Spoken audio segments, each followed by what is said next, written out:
Internal Revenue Service IRS tax news. Here's how businesses can deduct startup costs from their federal taxes. IRS Tax Tip 2021-166, November 9th, 2021. When starting a business, owners should treat all eligible costs incurred before beginning to operate the business as capital expenditures that are part of their basis in the business.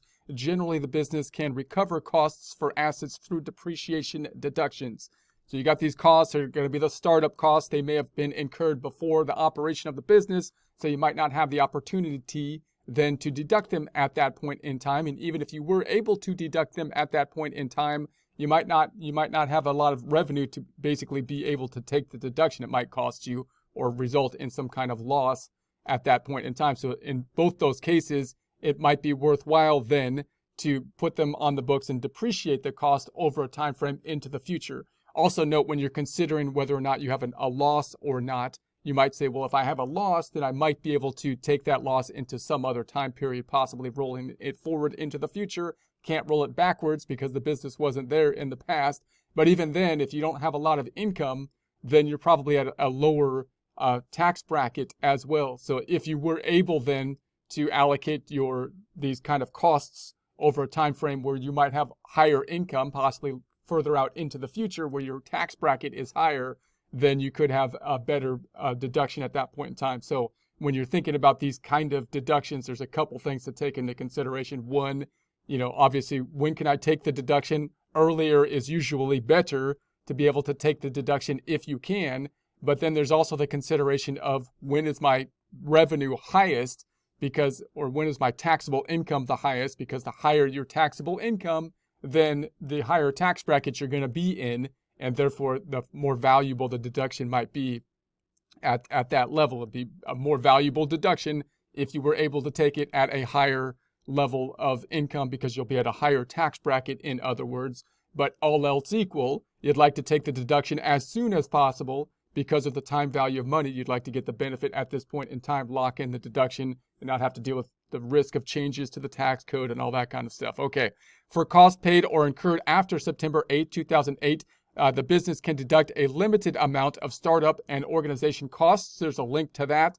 So now you got the question of, okay, what amounts could I deduct? Is there amounts that I could deduct at the startup point? What kind of amounts can I then capitalize, or am I required to capitalize? And if I have a choice between the two of them, to deduct them now or to capitalize them, in that instance, would it be more beneficial for me to deduct them up front or to capitalize them, in that case, taking into consideration the benefits you might have that we're thinking about here with regards to how big is the benefit with my tax rate at this point in time?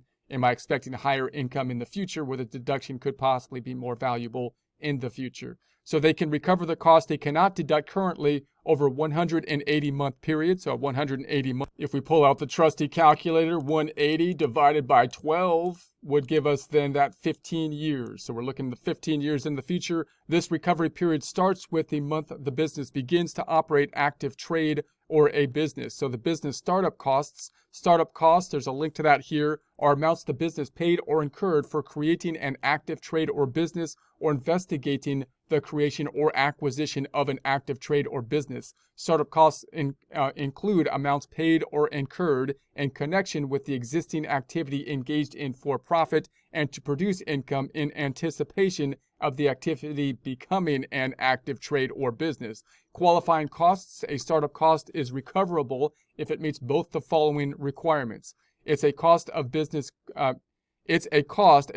could deduct if they paid or incurred it to operate an existing active trade or business in the same field as the one the business entered into. So in other words, if you were in business at that point in time when you incurred it, then it would be a normal kind of business cost, meaning it would be something that would be required in order for the generation of revenue, but you incurred it before basically you started the business as a startup cost. It's a cost a business pays or incurs before the day their active trade or business begins. So once again, there are costs that are happening before that point in time when you actually basically formally started the business, which you would think possibly wouldn't be deductible because your business hadn't started at that point in time, but those costs were needed for the startup of the business and therefore that would be the justification for the deductibility of them. Startup costs include amounts paid for the following: an analysis or survey of potential markets, products, labor supply, transportation facilities, etc., advertisements for the opening of the business, salaries and wages for employees who are being trained and their instructors, travel and other necessary costs for securing prospective distributors, suppliers, and customers, salaries and fees for executives and consultants or for similar professional services. Non-qualifying costs. So what is just as important is to know those items that aren't qualifying costs. So startup costs don't include deductible interest, taxes, or research and experimental costs. There's a link to research and experimental costs here. Purchasing an active trader business. Recoverable startup costs for purchasing an active trader business include only investigative costs incurred during a general search for preliminary investigation of the business. These are costs that help in deciding whether to purchase a business. Costs incurred to purchase a specific business are capital expenses that can't be amortized. So more information can be found at the links below. There's publication 535, business expenses, deducting business expenses, operating a business, small business federal tax responsibilities, a guide to starting a small business. There's links to those items here. There'll be a link to this in the description.